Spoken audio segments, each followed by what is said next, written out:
Hey everybody, happy Friday. Hello, hello. I was just messing with my camera and it fell. So I'm going to have to fix it here in just a minute. I don't know who was here earlier, but I do see that Mimi is here and I wanted to tell y'all she may not be chatting in the chat because it's really hard on her eyes right now. She's having some issues with her eyes, so keep her in your thoughts and prayers. We're thinking about you, Mimi, and hi. And then Joan is here, and Mimi also said that Leni is here, but she's having trouble with um, her devices. Devices are not behaving today. And Lorna is here. Hi, Lorna. Good to see you, and good to see Margaret. Margaret coming in. Hello, hello. Come on in, Margaret. Good to see you, Joan, and I hope you're doing good today. Tank is here. Woo, Tank is here. And then did I see Gracie come in? Yay, Gracie's home. I know Gracie has been out and about, so she is home again. Hello to you, my friend.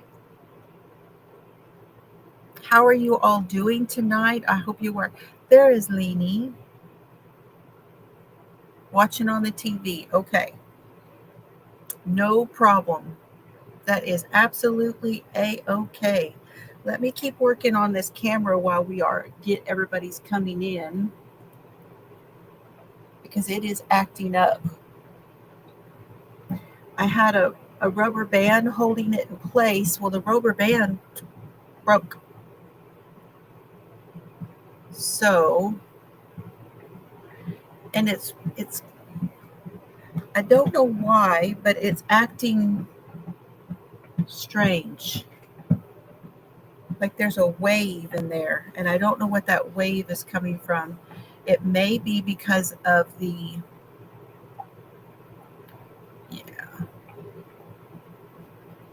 All right, let me get another rubber band for it. Hello, Mona. Good evening to you. Good evening, good evening. I'm so glad you are here. And everyone, please, yes, please hit that thumbs up. I would certainly appreciate it. I have another rubber band here. Got my rubber band ball. Let me see if I can stabilize this because it is, see, then it fell.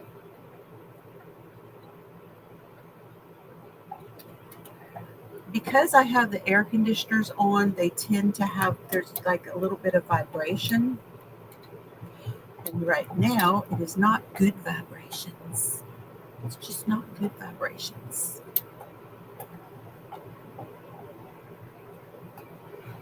But I want to be able to show you what I'm working on.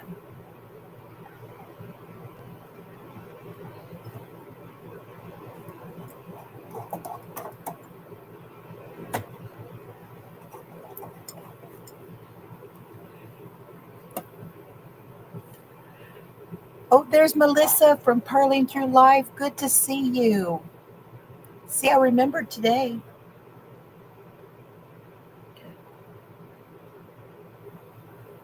Let's see. That's looking a lot better. And I think it has kind of stabilized where it's not, I don't know, still kind of wavy. Hello, Marilyn. Come on in. Good to see you. Hey, we haven't seen you for a while. Glad you're here.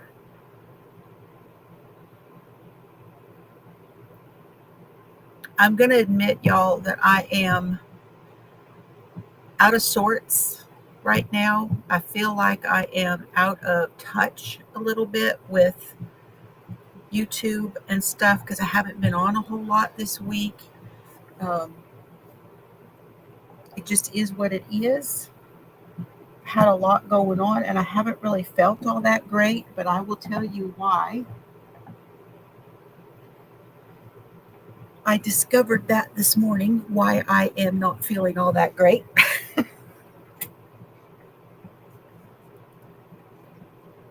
Is Arity here? Hey, Arity. Good to see you. Come on in.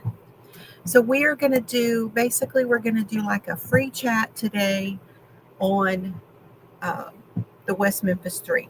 And I want to just kind of finish up this week by telling you my thoughts, and we can talk about anything else that you all want to talk about related to crime. So kind of a free chat today. But I have a new project that I'm going to be working on while we talk. So let me see if I can bring that in and show you what it looks like. Let's see. There we go. There he is. Okay. This is what I'm working on. I forgot to bring the book. Let me grab the book real quick.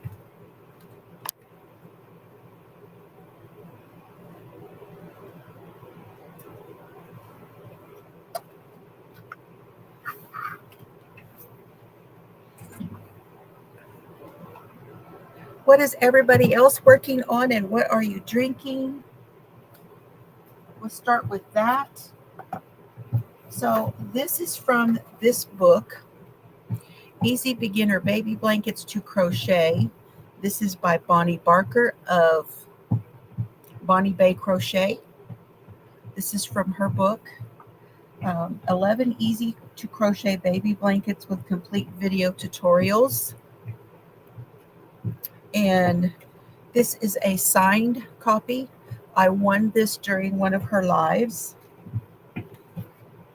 And the one that I am doing is this one. And it's the Easy Beginners Fan Stitch Baby Blanket. Now in this, she used Stitch Studio by Nicole, which of course is no longer, because the place where you got that is no longer.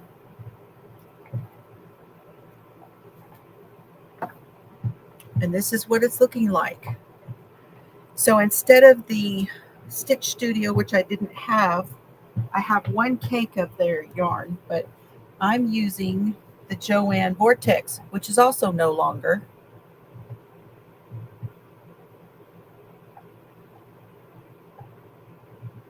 Oh, Bonnie has been doing patterns for, y'all, my goodness, so long. This has 328 yards, 300 meters. It's a 4-weight. This one is called Super Bloom, and that's this color right here. And then the other one is called Neon Rainforest. Now these have more yardage in them than the one that she used in her pattern.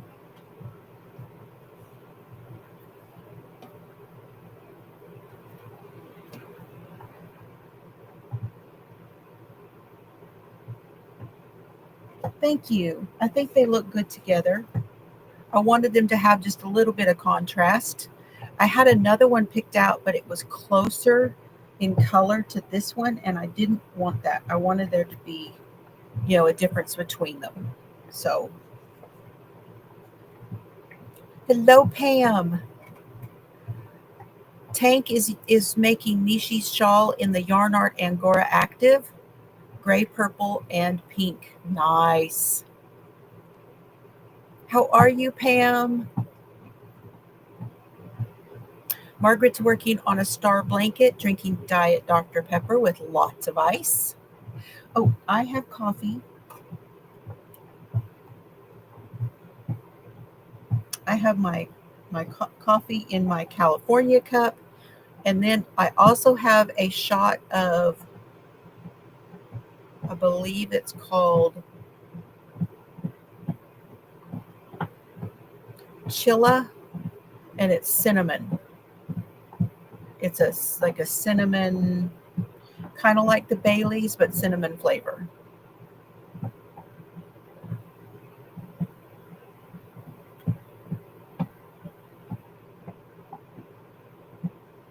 So good. It's yummy. Melissa is working on a pattern called Gusty, a cowl, and drinking hot tea. Awesome. Okay. What, y'all tell me what your thoughts are on the West Memphis 3. Can anybody tell me their thoughts on it? I mean, first I want to know how many of the documentaries that you guys have seen. How many documentaries did you guys watch? Mona's doing a coloring page from Farm Animals for Shandy Blues hashtag. I need to go watch her last. I don't know what her hashtag is. I did not get to watch her last one. Again, I haven't been on a whole lot.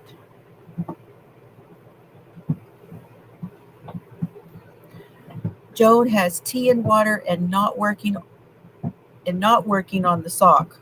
Okay. Not working on the sock. This fan stitch is 2 double crochets, chain 1, and 2 double crochets in the same space.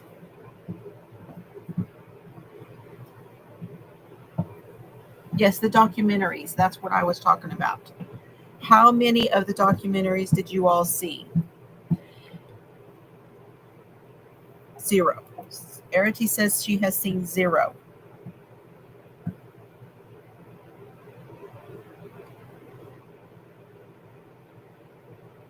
I'm trying to kind of take notes as to where we're at with it. Hey, Marbell, driving home. Okay, you were visiting grandbabies. That's wonderful. Be careful, Marbell.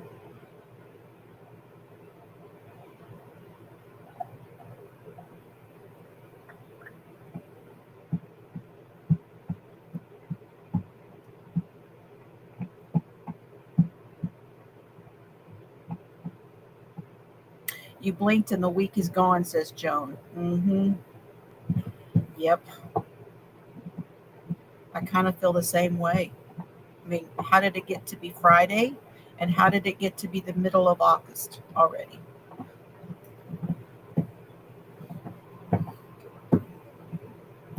You know, I started this last night, Mona.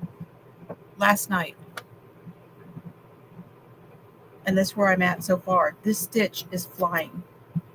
It's just flying. And this is my first time using the Vortex. I've had several of them and I've never used it. And I like it. It's not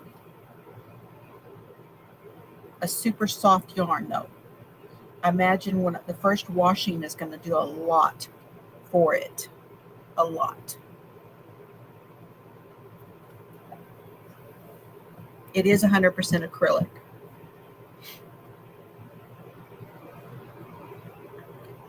And I like the yarn. It does feel, it does look, when you're working with it, it looks like a 3-weight. But as you work your stitches, it definitely looks like a 4. It almost like it automatically blooms as you're working it.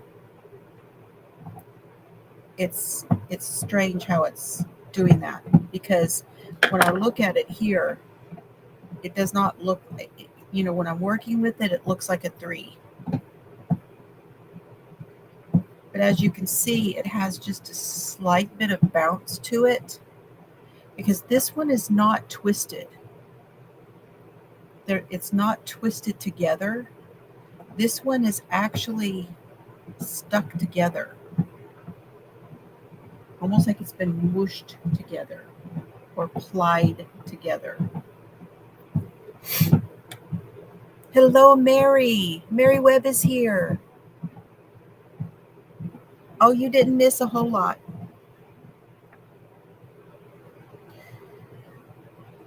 So you guys have not really gotten into this one, is what I feel like. I feel like we haven't really gotten into the West Memphis 3.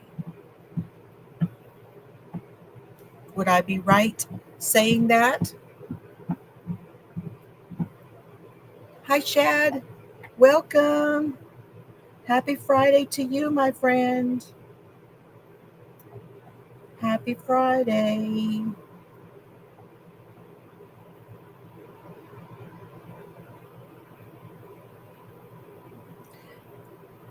Do you guys, are you just sort of just kind of going along with me on it? You just didn't really get into it? Is it because it's the kids? Because it's these three little boys?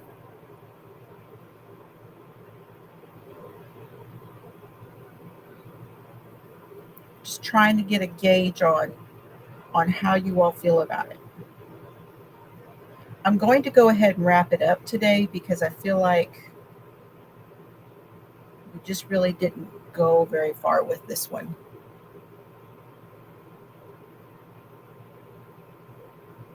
Okay. I already watched a few back when we first mentioned the case. Mona doesn't know anything about it.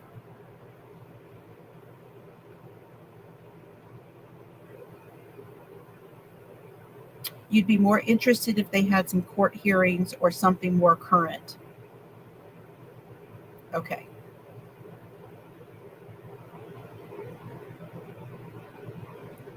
Well, one of the reasons that I started talking about it was because the new DNA had started. There was the emphasis on this new DNA, and that was in the news. And so that was where I was coming from with this case. We had talked about this case for a long time. And then the new book had come out, and I had gotten the new book.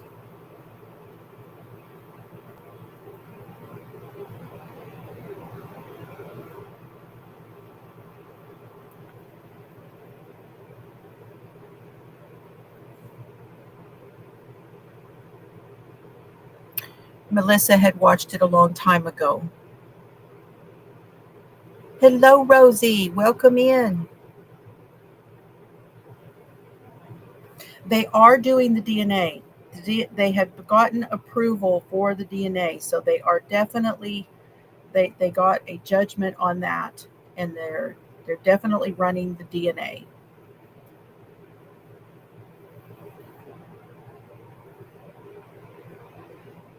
That's a for sure. Okay, so let me just do a little recap then, okay? And then we'll talk about whatever you guys want to talk about. So here's the recap. West Memphis, Arkansas. And this happened in the early 90s. And you had these three little boys, and they had gone missing. It was sometime after school that they were last seen. And then their bodies were found on a riverbank or a creek bed, not a real river. This was more of a creek. And during the time frame that this case happened, there was a phenomenon going on in the US and across the world, I believe, because I feel like those early 90s,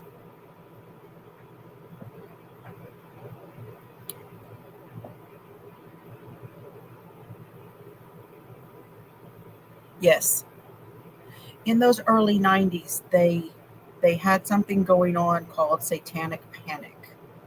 And I know at least across the country, there was a lot of people were concerned that young people were getting involved in satanic cults. Now it's adults getting involved in religious cults.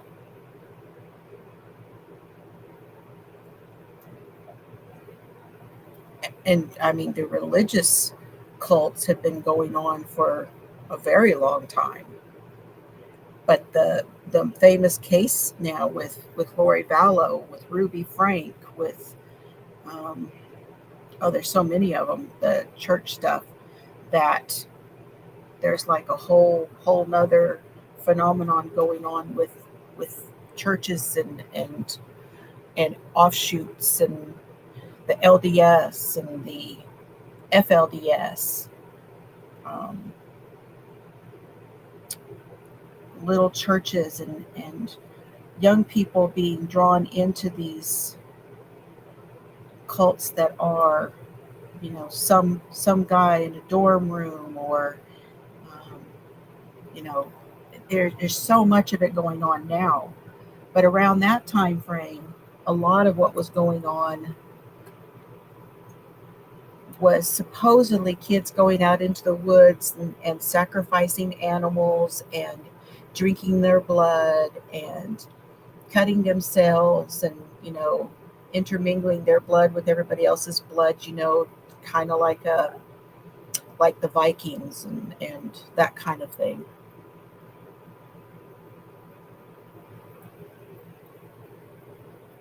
Absolutely, Mona. There was a lot of that too. Little kids were coming up missing. Absolutely. Yes, Marilyn. Marilyn said glad that they were released, but the Alfred plea was wrong.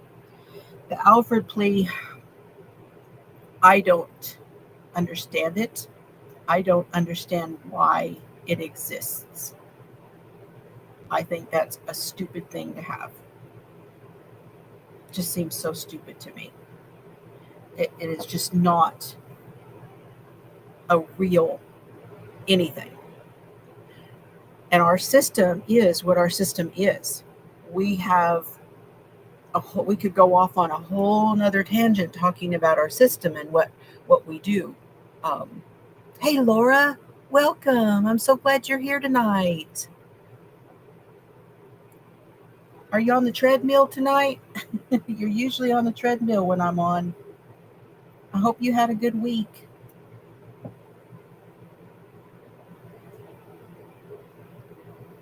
And by the way, I'm using a 6.5 for this. No, 5.5. What is that, an eye? Yes, an eye hook. The yarn itself says to use a 6.5 in crochet. However, the measurements that she has in the book are 31 square, 31 inches square. And mine right now is coming up. Let me check it again on my desk here.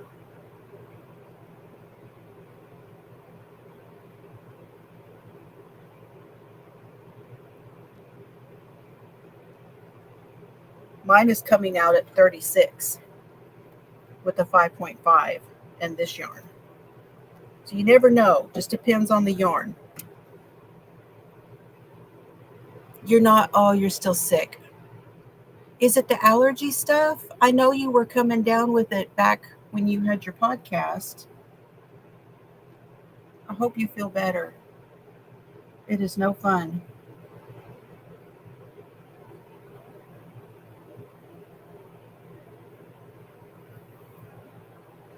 So because of that satanic panic, now, as again, like I said, I'm recapping. These 3 young teenagers were brought in and were charged with the murder of the 3 boys. And part of the reason that happened was because they were, back in high school, we had people that we called freaks that were kind of different from other people at school. They didn't do all the normal sports and theater club, or even the theater club kids were considered a little bit different, a little bit more geeky.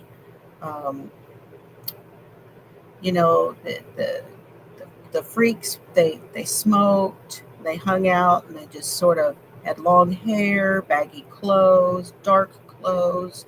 They dressed differently, they looked differently, they acted differently, they were more quiet, all of those things. And these three boys would have been that. So whatever you would have called them in school. Oh, you actually came down with a sinus infection, Laura.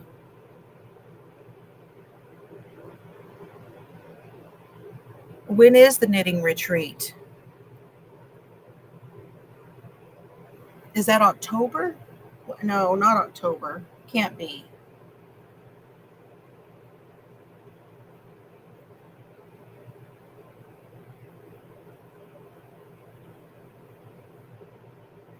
And these kids, because they were different, dressed different, acted different, they got blamed for things. And then Damien, because he, a couple of them, they drew pictures of like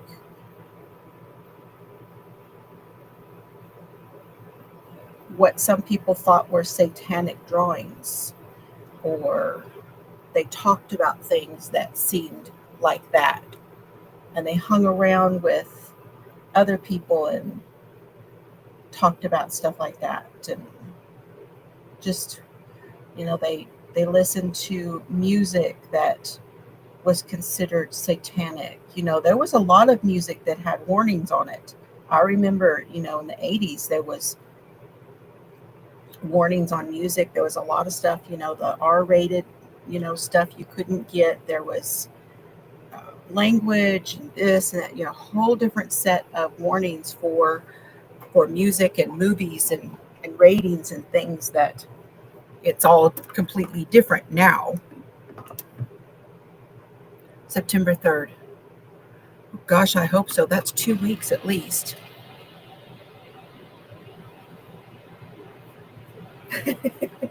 Mary says she's all caught up. Okay, thank you, Mary.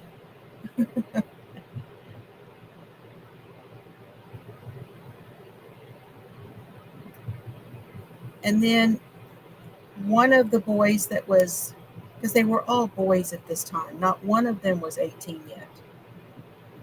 Even Damien was not, he was still 17 at the time of his arrest.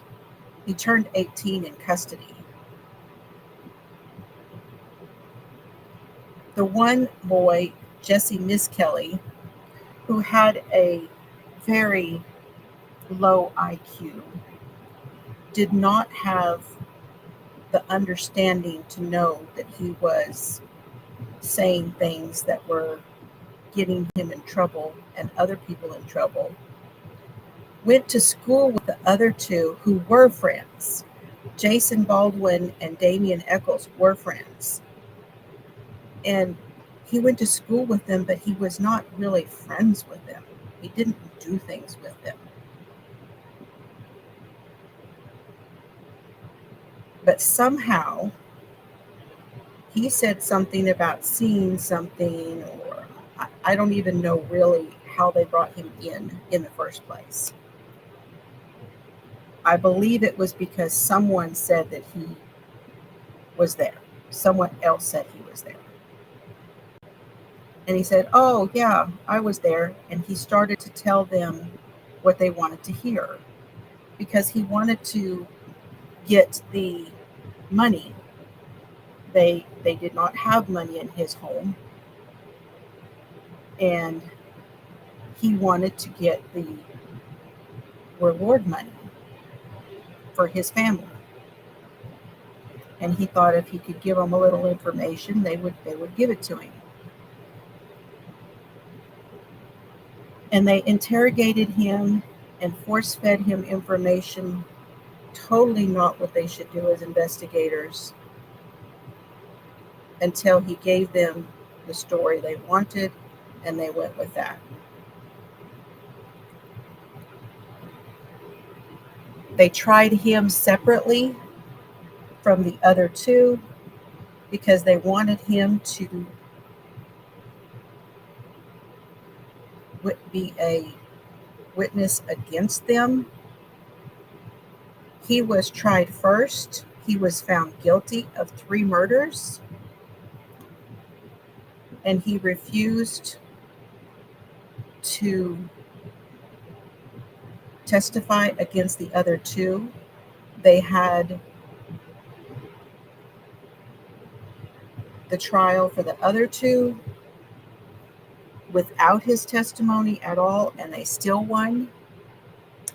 When they talked to jurors, the jurors said that these kids were evil. They believed they were evil. They believed they were doing satanic rituals, that they had cut these kids up, that they had done all of this to them because of Satanism, and believed that they were evil. So this jury totally bought, both juries totally bought all of the things the prosecutor was saying. However, there was in neither of the trials was there any evidence, no fingerprints, no DNA, which would have been still kind of in the early stages, if you think about it. All they really had was that confession and this thought that it was a satanic ritual thing that was going on. Okay, now you do 4 rows and then you switch. And in the pattern, she says you do 52 rows. I don't know whether I'll get 52 rows. I'm just going to use what I have, and go from there. And then I haven't decided whether I'm going to put a border on this one or not. It does have a border in the pattern. So we'll see how much yarn I have and what I decide to do with what I have left, if there is any.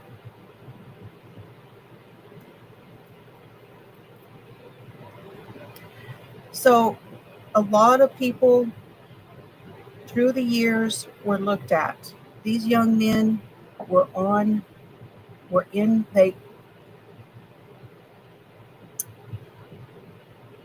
in prison for the 3 murders. Damien Eccles got the death sentence.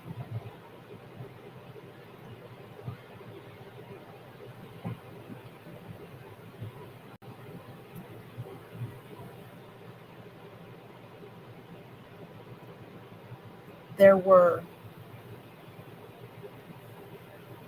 lots of entertainment people that said they don't think they were guilty. And a movement started. A movement to free the West Memphis 3. And I talked about this last week, all the different celebrities that got involved. With that movement, I believe they got Damien's sentence reduced to life.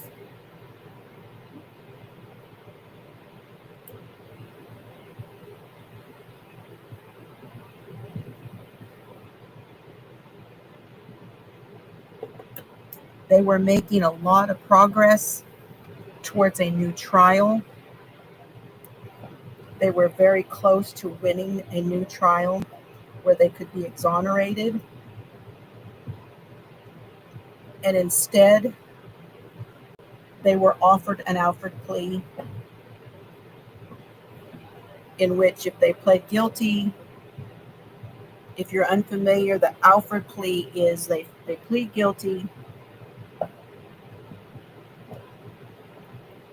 in order to get out of jail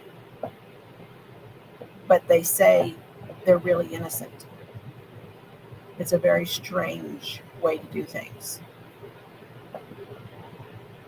This very same thing it happened with Michael Peterson. It's how Michael Peterson from the staircase murder, that is how he got out of jail, by doing an outward plea, pleading guilty and saying he was innocent.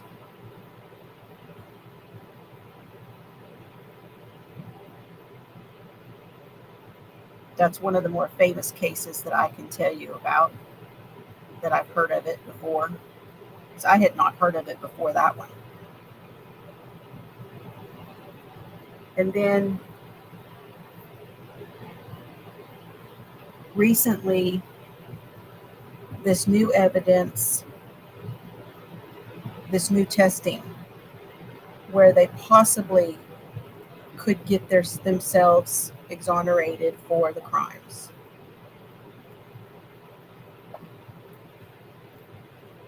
Now, there were other people who were blamed, along with the West Memphis Three.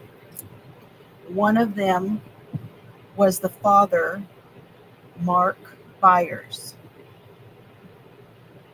Now, this is a strange guy. If you watch any of the clips involving him, if you see, he is one of those bigger than life characters. He's fire and brimstone. He did a lot of stuff throughout the years. Really, really upset with the West Memphis Three. There are clips, if you watch any of the documentaries, and I don't remember which one, there's one of him shooting at targets and pretending that it is the West Memphis Three, and calling them by name, going out into the woods and making graves for the West Memphis Three, and putting those graves on fire.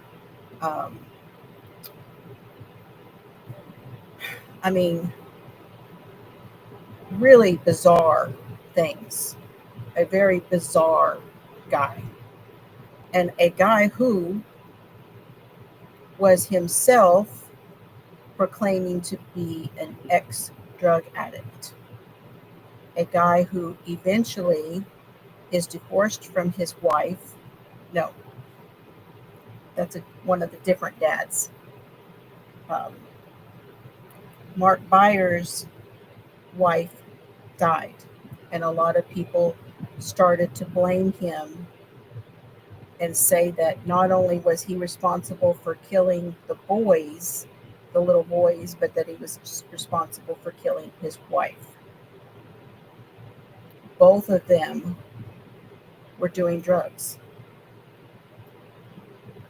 And it is actually more plausible that she had a drug overdose, which is what he said happened. There were marks on the boys that looked like teeth marks. And they were saying that he possibly was the one. They needed to take impressions of his teeth because they thought that possibly he was the one who bit them.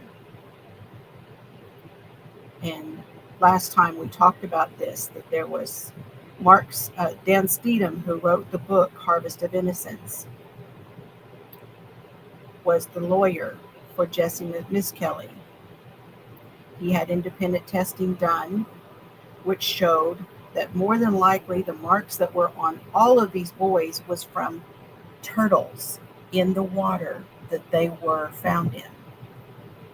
Yes, and Mark Byers also has a brain tumor, which can cause very strange behavior. And recovering from drugs can cause strange behavior. And a lot of it could have been during that time because of his brain tumor, what it was doing to him, because of the stress and the strain between he and his wife, and the fact that they had lost a child, and the fact that he was being blamed in the social arena, the news and socials and all of those things, early days of social stuff and newspapers and just around town even. Yes, very bizarre. And and I would say that his wife, if honestly what myself watching the documentaries, I would say that she died of a broken heart from having lost the child. Hey Patty, good to see you.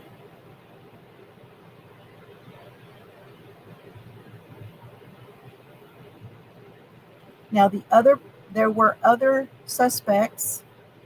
There were two boys that were brought in that were suspects. They had been questioned and looked at because they were around after the boys were found, and they acted strangely.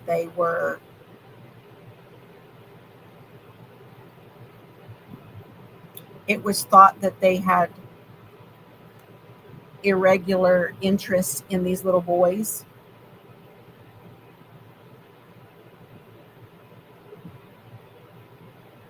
but they found that they did not. They did not have anything. They could not pin anything on them at all. They weren't anywhere around at the time that this happened. They were not. um, there was no way that they could be, even circumstantially. They had nothing to put it on them. And then the one other person that, well, not the one, there's more than that. There was Mr. Bojangles, who was the black man who showed up at the local Bojangles restaurant with a hurt and bleeding arm, bloody, and went into the women's restroom, smeared blood all over the women's restroom. The police were called, and the female officer that showed up at this restaurant the night that they called, it was the night of the boys going missing. Everybody was out looking for them. She pulled up to the drive-through and asked what was going on. That was her answer to her call, was to go to the drive-through. And at the same time, she was getting more being called out to respond to the parents of the three boys who were missing. And she chose to leave, not investigate, not go inside, not look at anything that night at the restaurant.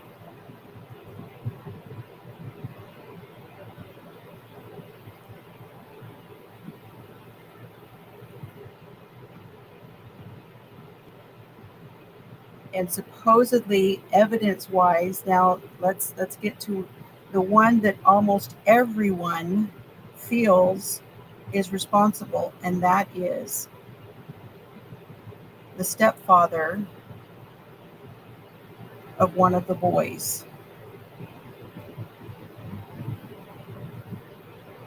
And it's my impression, listening to Harvest of Innocence by Dan Stevens, who is now a judge, his thoughts are that is who, and his name is Terry Hobbs. And I believe that's who he thinks did it. Terry Hobbs' hair was found on the shoelaces that were used to hog tie one of the boys, wrapped in the tying of those shoelaces. It was wrapped in there. That is part of the evidence that is being tested now. There's also hair that was found on a tree nearby one of the bodies. There is a hair that appeared to be the hair of a black man that was found on the pant leg of one of the boys. So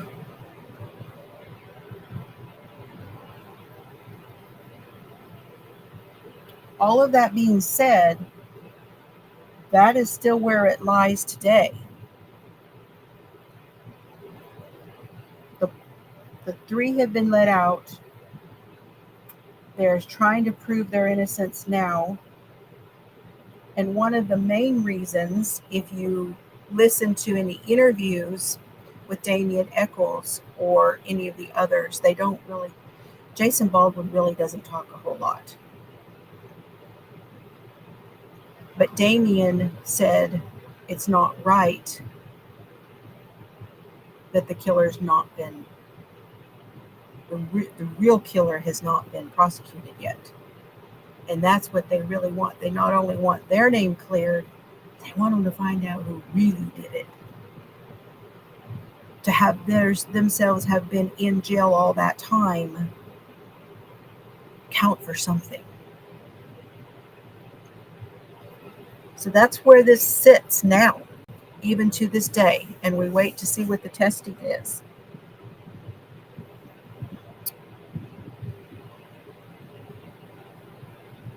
Now, there's a lot more that was added into a lot of these documentaries.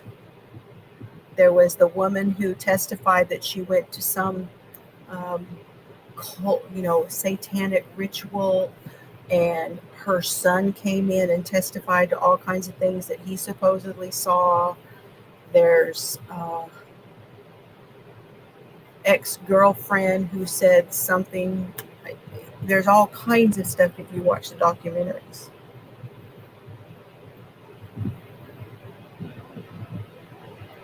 And it gets pretty deep. It gets pretty deep, some of this stuff. It really does. But basically, that's where it sits. Okay. All right. So now, moving on to other things. Any questions or comments on West Memphis 3? Any other comments on that?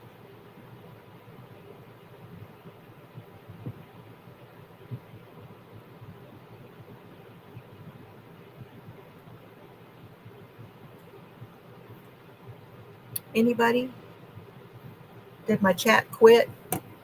They say that's a thing with Restream these days, is that your chat quits on you. Let me see here.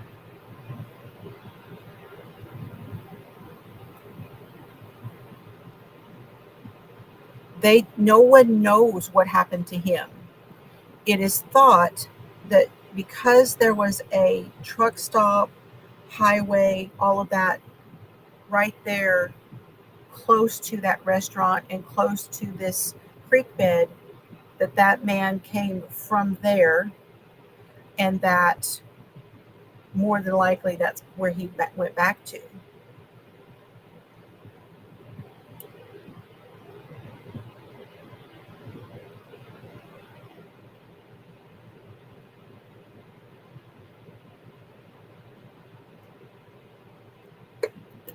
Now, I don't know what has happened today.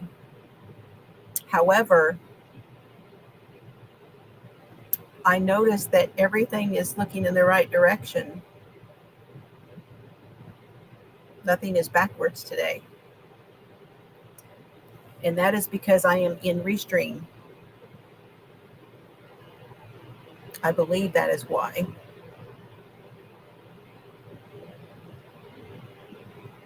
Thank you, Mimi. Yes, Mr. Fiber and I celebrated the 20th anniversary of our meeting. Now, we've not been married 20 years. We've been married 19 years.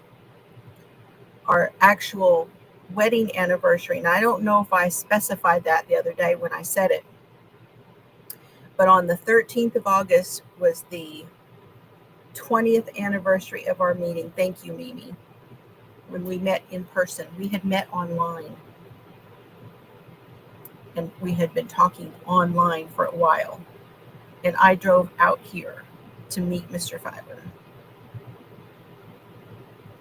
Sure did.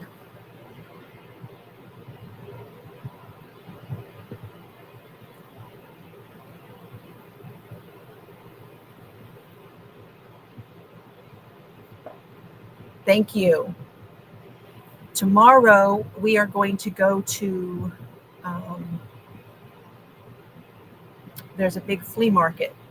And I don't know, we're going to try to go early, and see if we can do that as early as possible. So,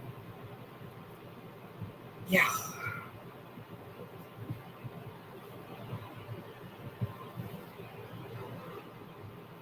Okay, you guys, how many of you have watched the new documentary that came out on Netflix, Amy Bradley is Missing?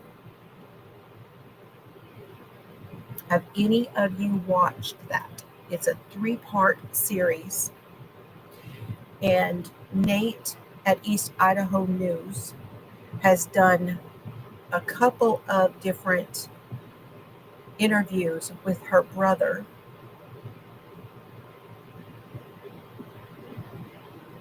Thank you, everybody. 54 years coming up. Oh, Mona, that's wonderful. You guys must have been childhood sweethearts.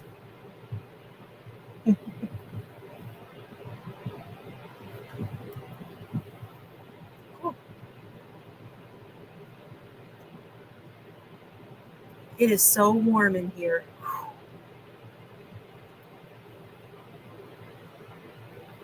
Arity does not have Netflix. Mimi said she started it, so you haven't watched the whole thing. Okay.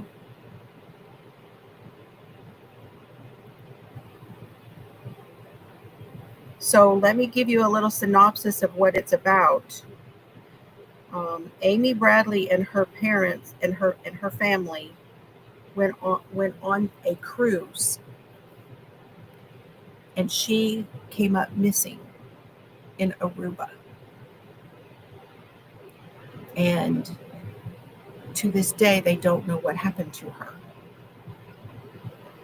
The cruise line claims that they think she committed suicide, that she jumped overboard. Or that somebody pushed her, or, I mean, that they did not conduct any kind of a real investigation aboard the ship. The cruise line themselves did not investigate. They brought in police from Aruba, and the police from Aruba did a cursory search of the ship. They put out flyers on the ship after the ship was back on the ocean, showing this woman that was missing.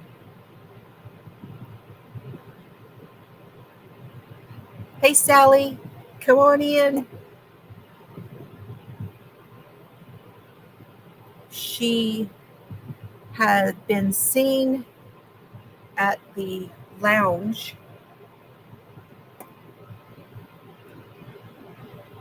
You saw that? The brother telling the story?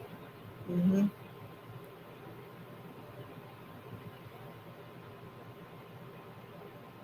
She was seen at the lounge with a man who was playing, I believe he was playing guitar in the band that was playing there. 77 in Whittier. Ah.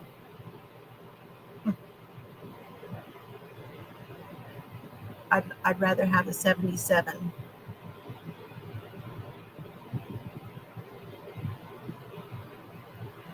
And a lot of people are claiming that this man had something to do with her disappearance. There is also an interview that that performer did. He's from Grenada. And there was a analysis done by the behavior panel of these clips that were taken from that interview. They did analysis of his behavior from those clips, and the behavior panel found him to be genuine when he said he had nothing to do with it. Found that kind of interesting.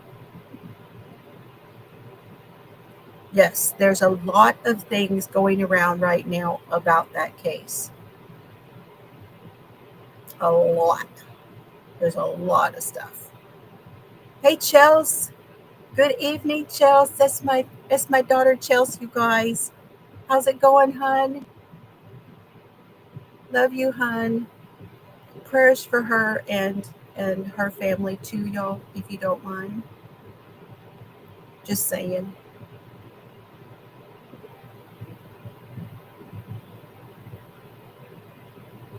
Chelsea's been making blankets, baby blankets. Chelsea, have you seen the Amy Bradley deal on Netflix yet? I did not ask you if you had seen it.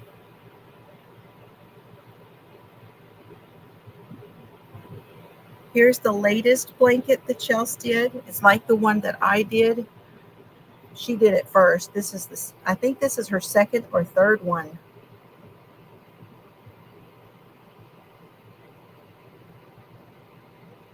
And I think she used all yarn by I Love This Yarn, Hobby Lobby, I Love This Yarn. I think it's all that yarn.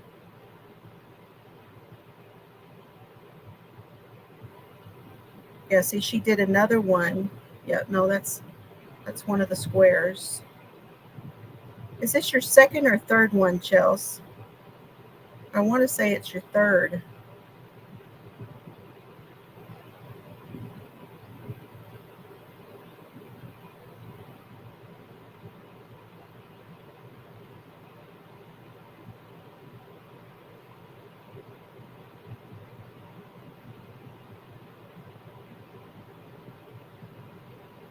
She has some people that she works with. There are grandbabies and babies coming. National Granny Square Day today. Yes, that's right.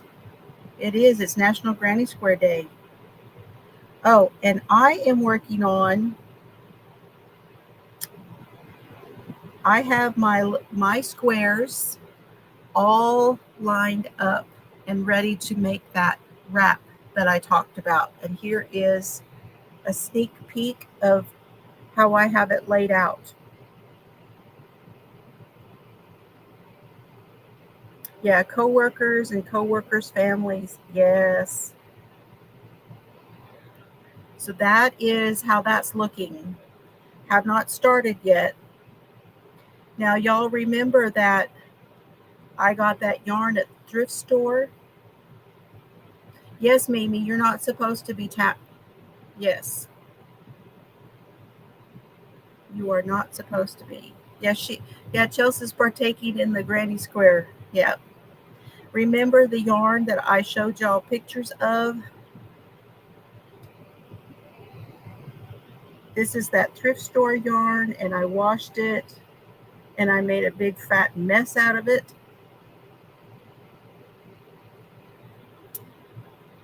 Well,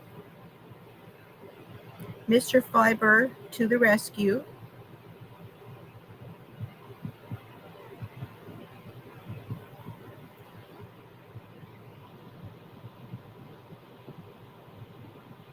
He untangled it for me.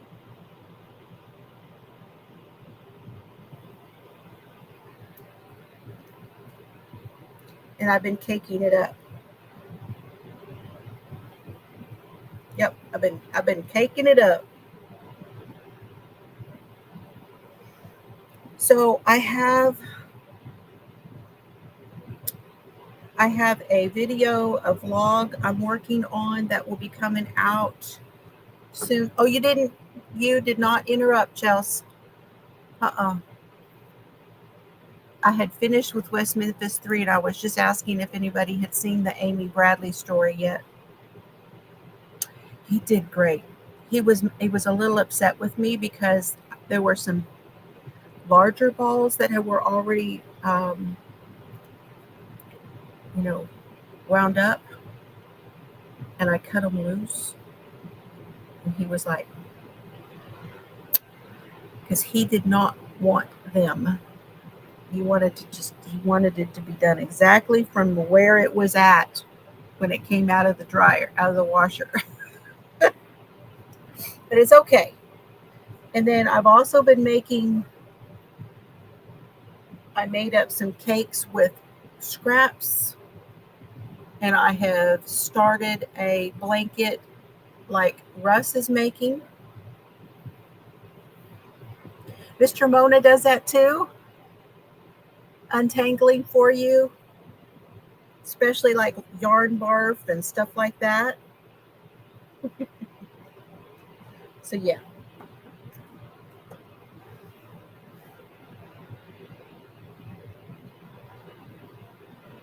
What?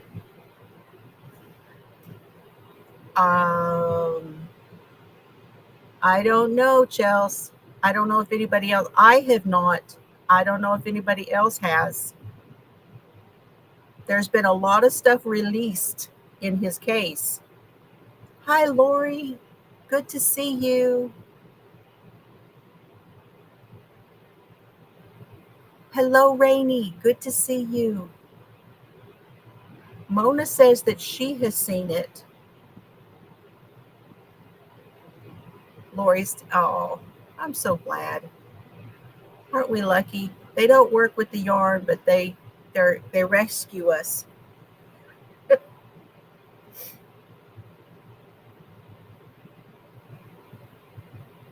So supposedly videos from the jail. Okay. So this is not stuff that was released from the case.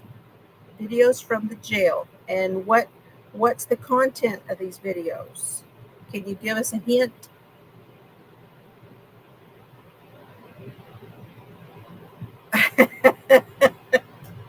Tate says hers would not.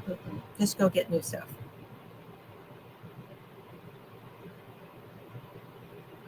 Not sure how much is true. What's the content of it? Man, I'll tell y'all, that is one sick puppy.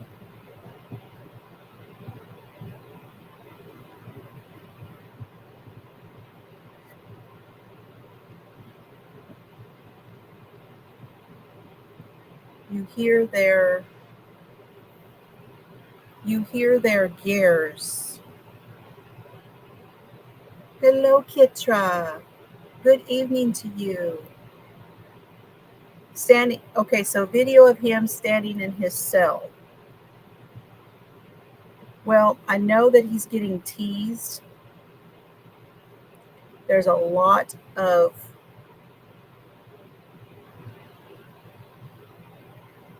he's complaining. He's put in formal complaints because he's being teased. Yes, harassment. He's put in a claim to I'm going to show my hands. He's put in claims of harassment to the jail.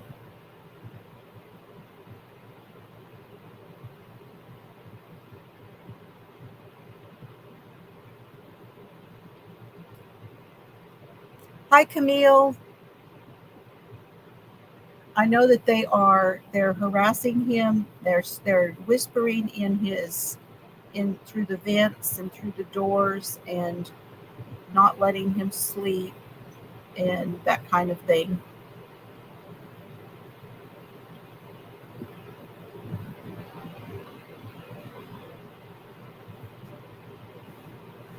Absolutely. Okay, Chelsea. She's saying that she sent it to Facebook for me because that's where I can receive that. Yep, on the interview room with Chris McDonough. Did he interview him? I did not see an interview. Yeah, it's like, yeah, like they need to, yeah, like the Hilton,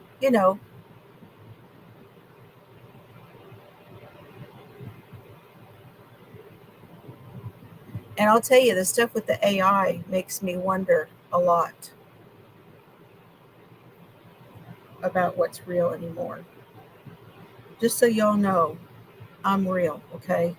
This is not AI.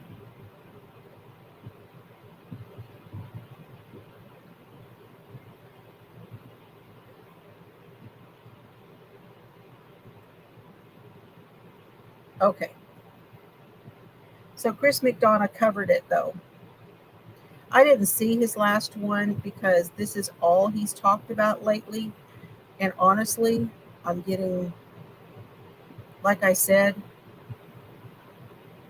I'm up to here with cornholer. So there's that. I haven't seen a whole lot of that stuff. And I know Lori Vallow has filed for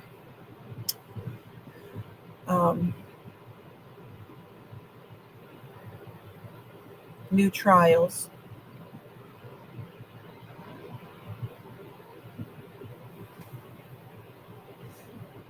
Yeah, I know that Nancy Grace had covered it too. He had talked about it, and then he posted his interview he did with Nancy Grace.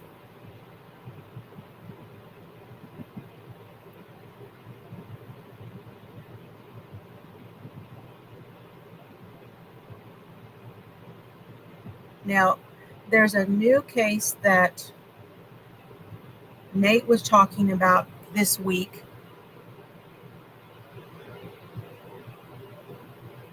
The one of a young man who killed his family. And I had heard of that story before. And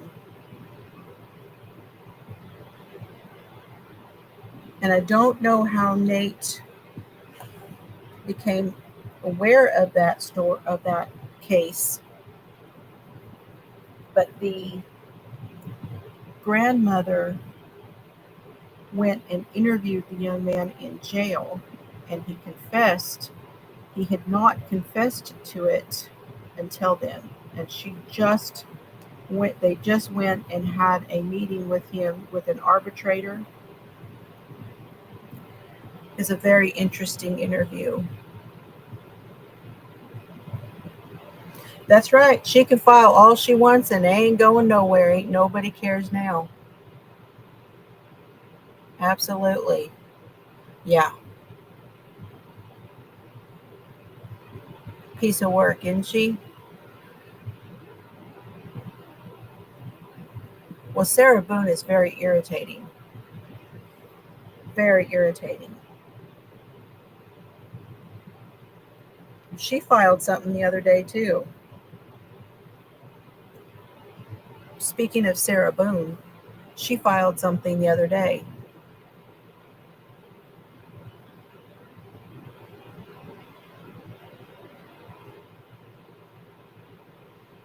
She gets to file each one separately. Correct. Each case, each trial, and there's 5. I believe there's 5 trials. Each one she files separately. You are correct.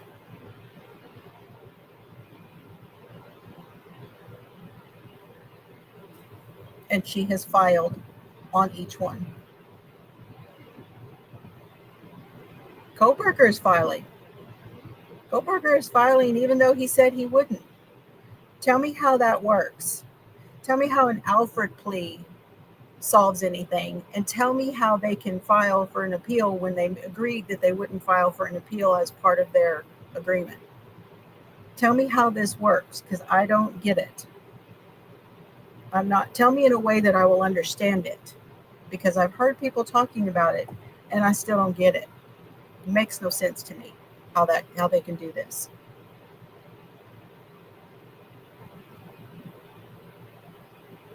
It's just wrong.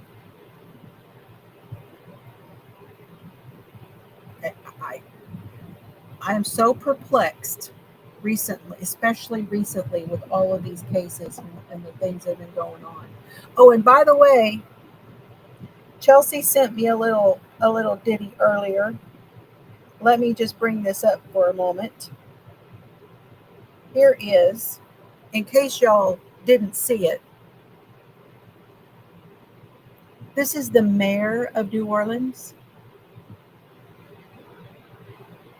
This is coming from 16 WAPT News. Federal grand jury has indicted New Orleans Mayor LaToya Cantrell after a long corruption investigation.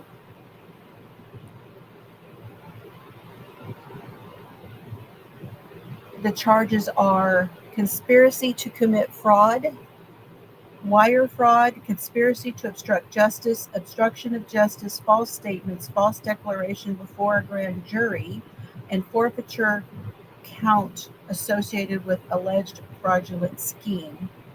Broadly described as facing charges including fraud, conspiracy, and obstruction, along with allegation that she attempted to conceal a romantic relationship with her bodyguard through falsified records and deleted communications.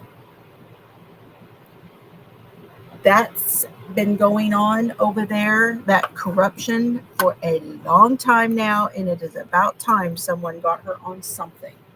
And that's where I'm going to say that.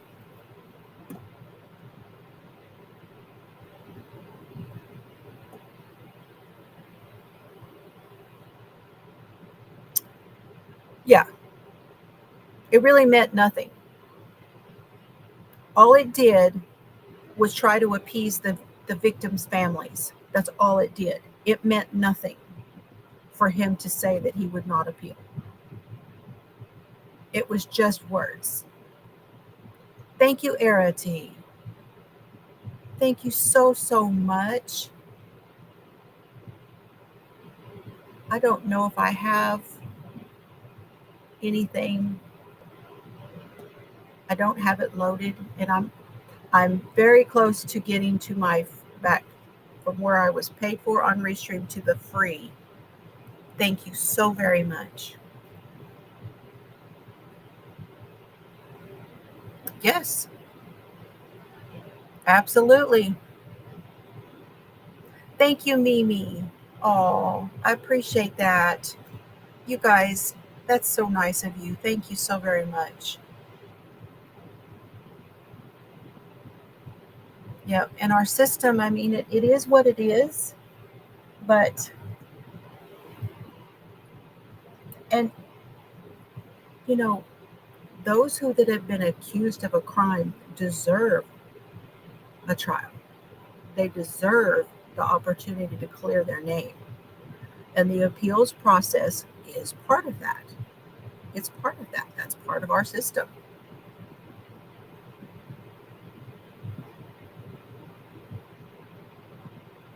Yes. Because they were advised by their own lawyers. Exactly. Their own lawyers told them what was going to happen. Yep. Hello, Arity. Thank you. Oh, that's so nice. Thank you. Yeah. But that is the way our system works. And if I was accused of something, I'd want my day in court, right?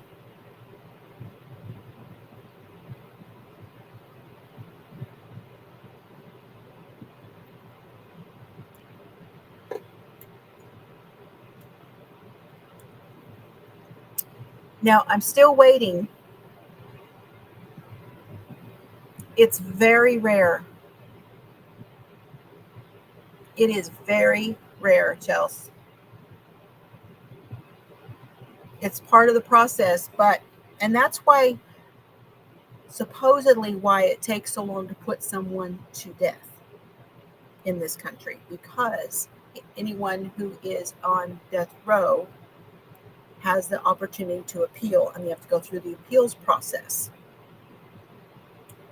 And sometimes they go through the appeals process and they get their sentence lowered to life. And then the appeals go on further from there. Mimi, you're not supposed to be typing. She says 10%. But I think that we would have to look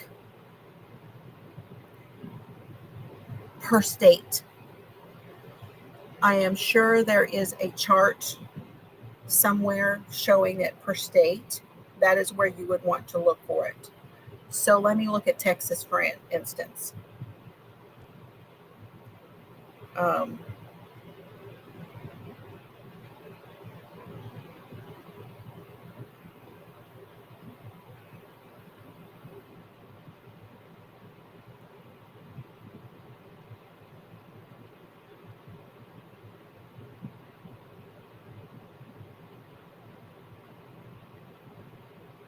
So the range is 7 to 20%.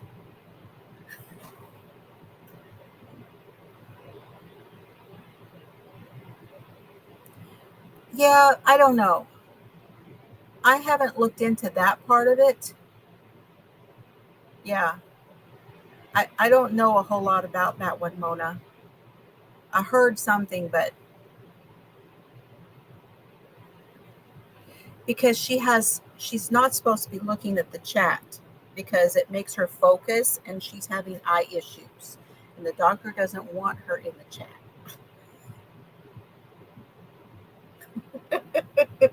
She's not supposed to be focusing on that.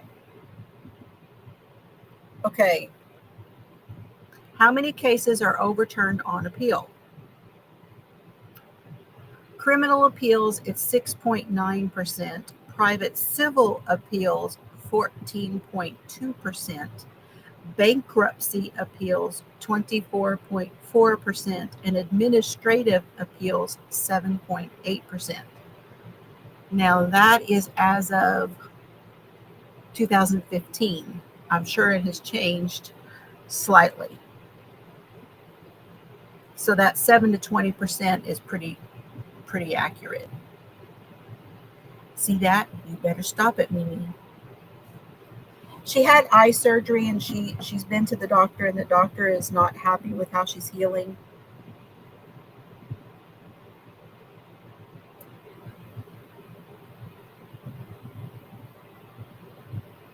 So, yeah. It's not fun.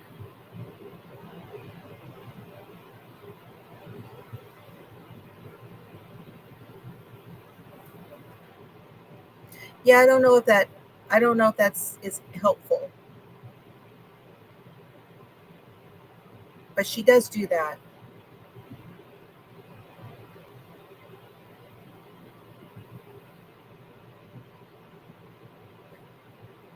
Yes, thank you all very much.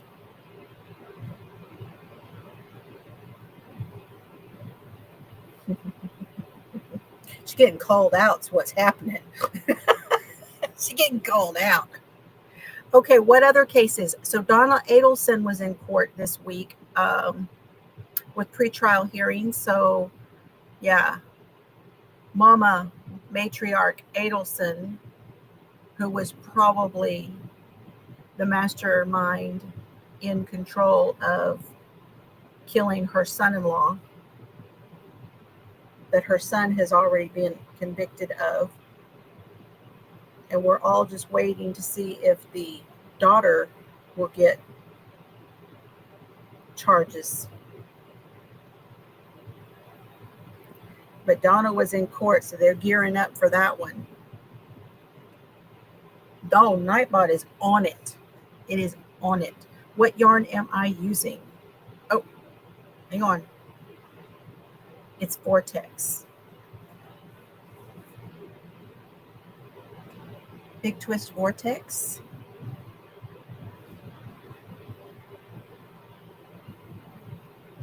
This one is called Neon Rainforest. And this one is called Super Bloom.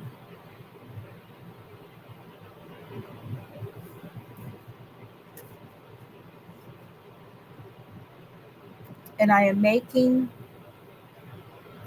a blanket from the Bonnie Bay book for Easy Beginner Baby Blankets to Crochet by Bonnie Barker. And this particular one is the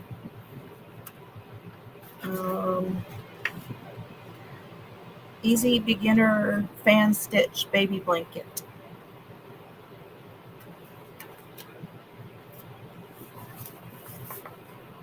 Oh, look at all of that. What is going on? Oh, what happened? Adele. Adele gifted 5 fabulous Floozie memberships. Thank you, Adele. Cindy from Knitting Artisan. Bon Bon. Marilyn, who's here? Marilyn. Divergent. And Holly. Congratulations and welcome, everyone. Yes. Let me see if I can find the video. I don't know if I'm going to be able to. I did not load everything because I did not know if I'm going to be able to have them.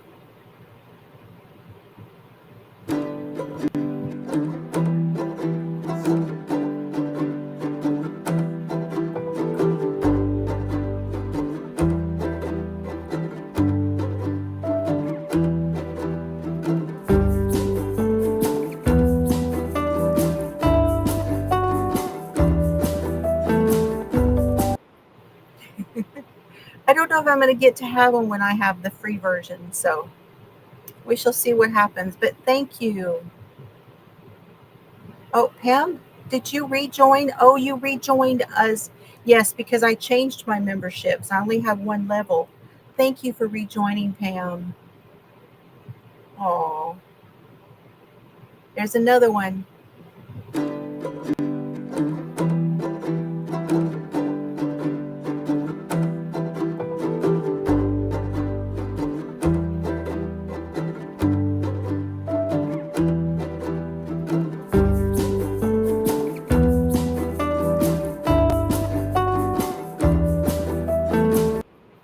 Thank you so very much, you guys. I appreciate that.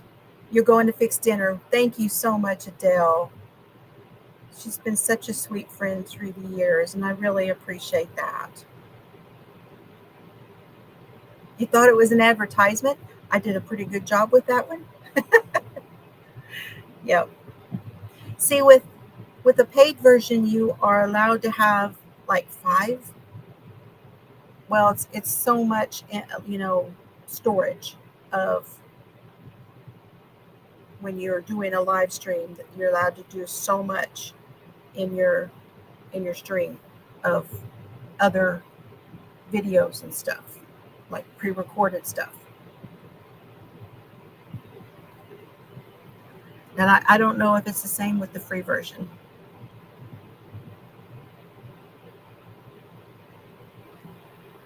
So I think that's all I've got for now. I know there's some other trials going on. I have not been watching any of that. So if there's something you guys would like to talk about. Now, the next thing that I had wanted to talk about, let me just give y'all an update here. The next thing I had wanted to talk about was I wanted to go back.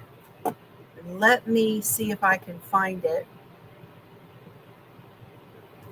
Give me a moment and I'm going to show you. I get this loaded over here on my screen.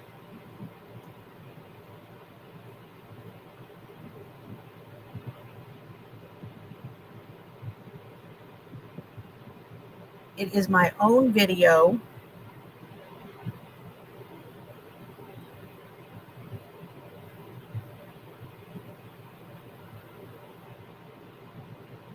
Might take me a minute.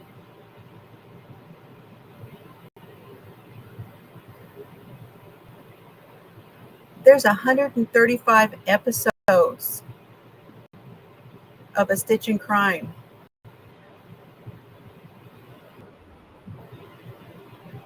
My goodness. Oh, and this is before I got my teeth fixed. Yes, that's who I was just talking about, was the Donald Adelson. Yeah. Okay, I want to share this with you.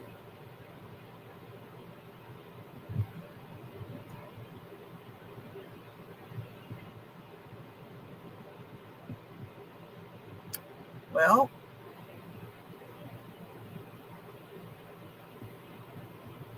there we go. So this is the playlist. And on episode 2, if you'll see right up here, it says episode 2, I covered a case about Farian Wardrop.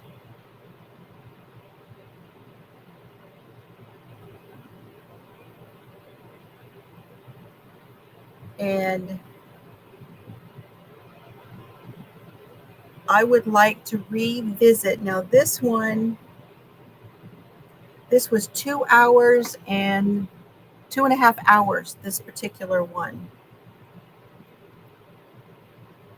And I take you through my story, and I also I show you some things, some places. This was really something for me. It's what really got me interested in true crime. So if you'd like to watch that, episode 2 of A Stitch in Crime, Farian Wardrop. That case is about a serial killer in Wichita Falls, Texas, where I was living at the time. And on the evening, I believe the evening that he killed a girl right around the corner from me, where I was living, and I show you all of that in here, he was on my doorstep. So I had a really, really close call that night. And I would like us to do that again. However, this time around, I would like to go there. I'd like to go to Wichita Falls and go to some of those places and do some clips and come back and we can talk about it. Now, there is a book that I would recommend for this. Let me find it.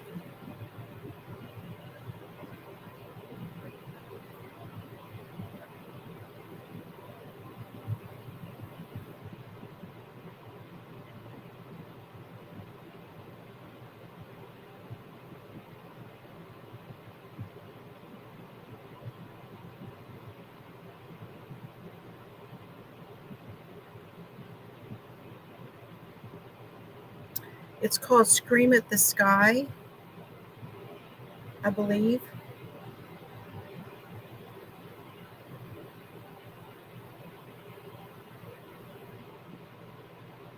It's something I've been wanting to do, Joan.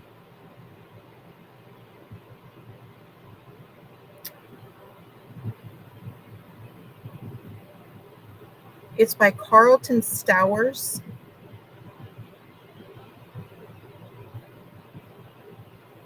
I'm looking for the book to show you.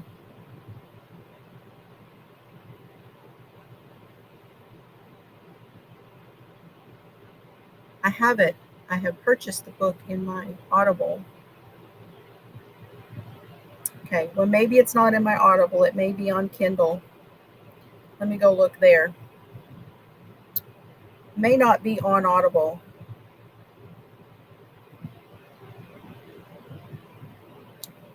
Yeah, it's in Kindle. Okay, here is the book. It is by Carlton Stowers. You may be able to find it other places.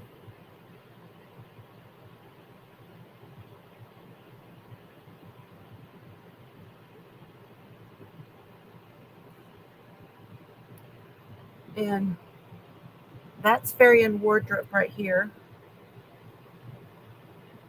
And these are some of the girls. This one right here is Ellen Blau, and I worked with her. And this was a nurse at the Wichita Falls hospital. That hospital is no longer there where she worked. So,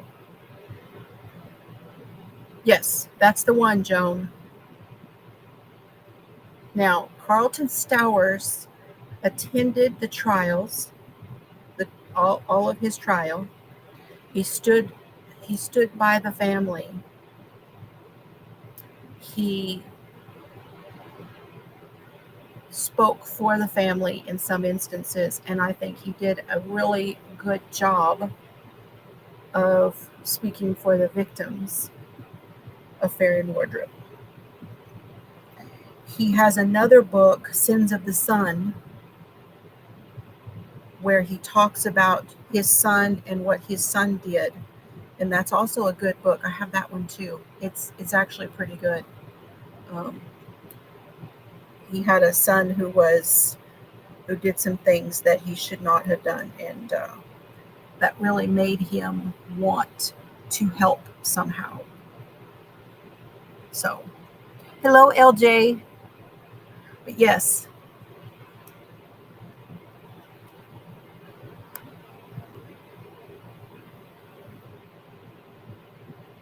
early days, y'all. Early days with this podcast.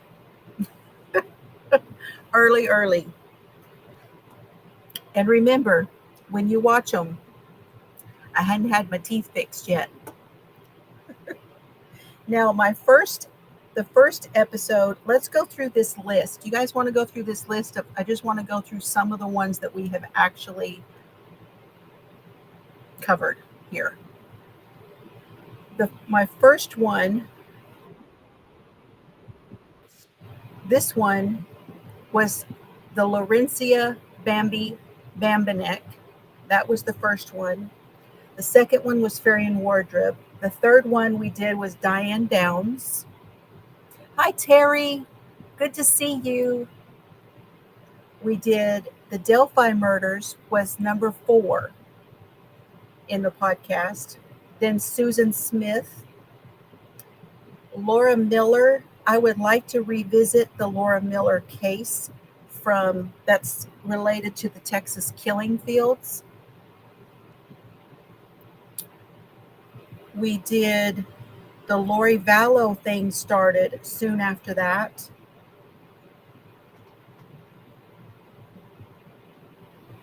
Wow. When was that one? Oh.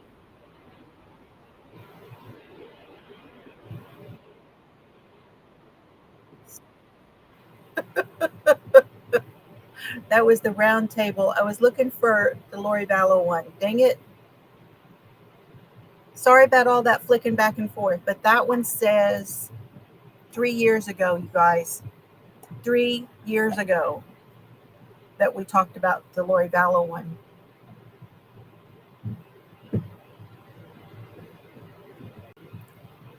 So I did not recognize him. I did not, at the time that he was on my doorstep, I did not know at that time, we didn't know there was a serial killer. Okay. I was not aware of some of what was going on because this was 80s. This was 80s. I thought that he was my husband at the time, my first husband. I thought it was his brother. He looked a lot like his brother. And I decided I didn't want to talk to his brother either because my husband wasn't home And I always thought his brother was a little squirrely, and I didn't want to talk to him. So I just turned the light off and walked away. Yeah.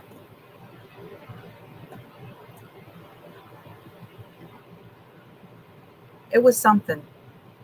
That was a that was there's a, I, there's a lot.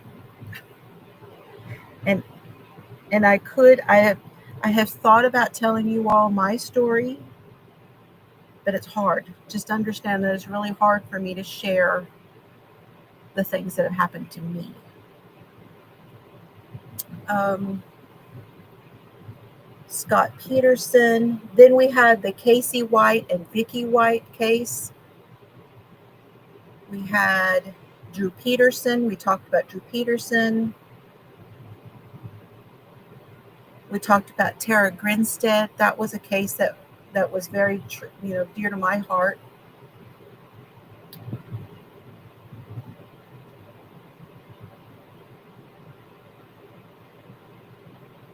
We talked about Madeline McCann.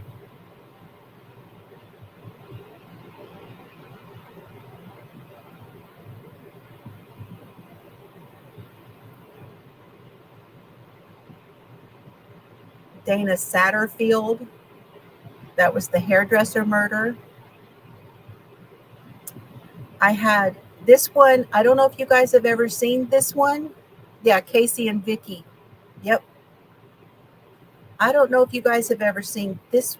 Remember this one. Hold on.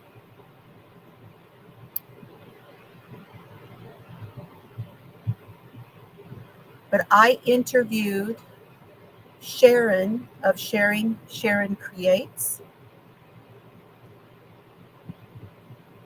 on this episode. She married an inmate. How many of you have watched that one? It was a very, very, Sharon and I talk about her experience of having married an actual inmate. He was in jail when they met. That one is very interesting.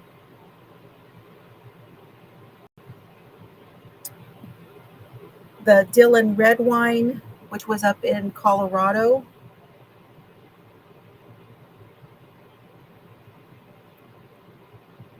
The marine catfishing murder. Rebecca Rude, that was the woman who burned her child in the fire. Um, Another Colorado one was this one.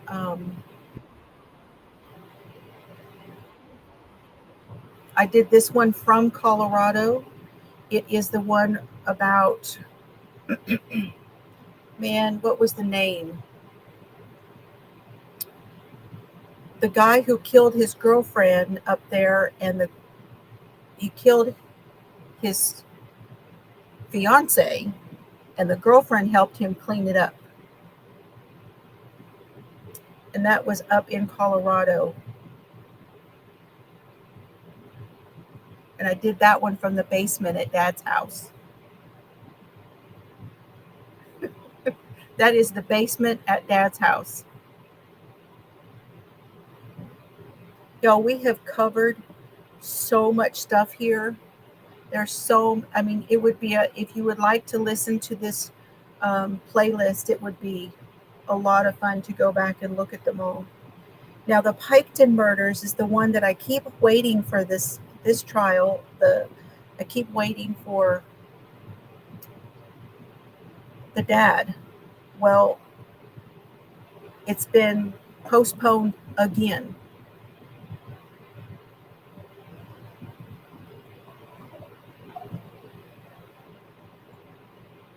But that one was 2 years ago, it says. And we've covered a lot of stuff here. There were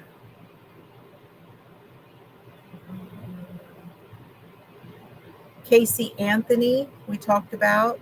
Murdaugh murders was next. The big one we covered was Murdaugh murders.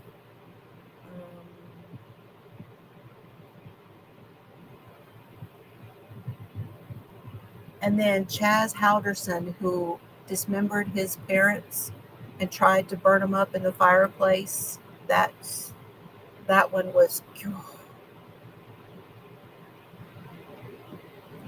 We talked about Jared Fogle, the subway guy.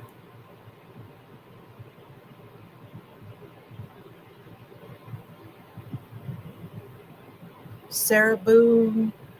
I mean, there's so many. Anyway, that's just some of what we have covered here, you guys.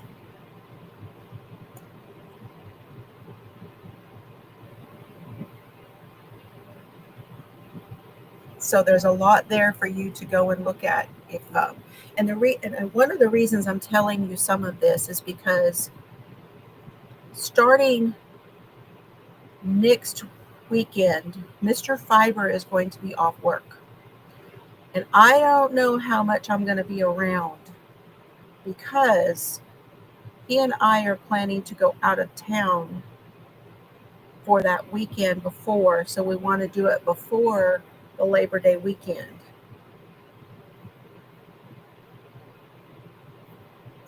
See, I don't think there's been any motive so far. The thing that's been going around about that was that the sheriff thought the judge was messing with his daughter. That's the closest that I have heard to any kind of a motive at all.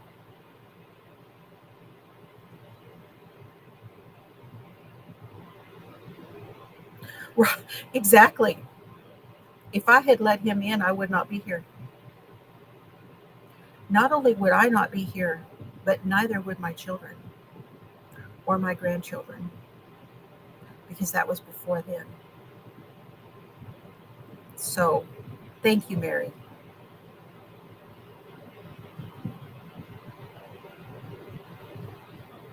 Yeah, and we've not talked about Simpson. We've not talked about OJ or Arias or any of those. We've not talked about those here. That's some that we've not talked about. We've talked about a lot of stuff, though.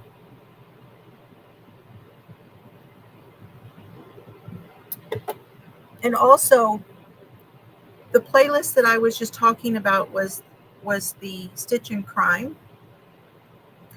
I have a separate playlist for our book club. And that was before I combined book club and crime night together. So we actually covered, not only did we have the Friday night thing going on, but we were having book club going on too. And we were doing a lot of crime here, not just on Friday. So I have a lot for you guys to go back and watch if you are interested in doing so. And if you do, I would love to hear your thoughts on anything that you watched. I would love to hear your thoughts, constructive thoughts. Okay, everybody. Don't know about tomorrow because Mr. Fiber and I, like I said, we're going to the flea market, which means that we may be late and it may be hot and I may be tired. So whether I'll be on tomorrow night or not is debatable. So I will see you soon, but I'm going to probably put my vlog out in the next few days before the end of the month because it's getting to be a lot and I don't want it to be like a forever video going on and on. But the O.J. Simpson would probably be that would have been the first trial I ever watched. Was back in the early days of Court TV. Thank you, Mona. Thank you so much. I would appreciate that. I'd love to hear your thoughts. What am I reading now? The last couple nights I've been listening to the science fiction collection. There's like 50 short stories or something like that. It's been really good. Okay, everybody. I love y'all. Mimi, you take care of yourself. Tank, thank you so much. I appreciate you all. Have a great night and have fun today, okay? Love y'all. See you later.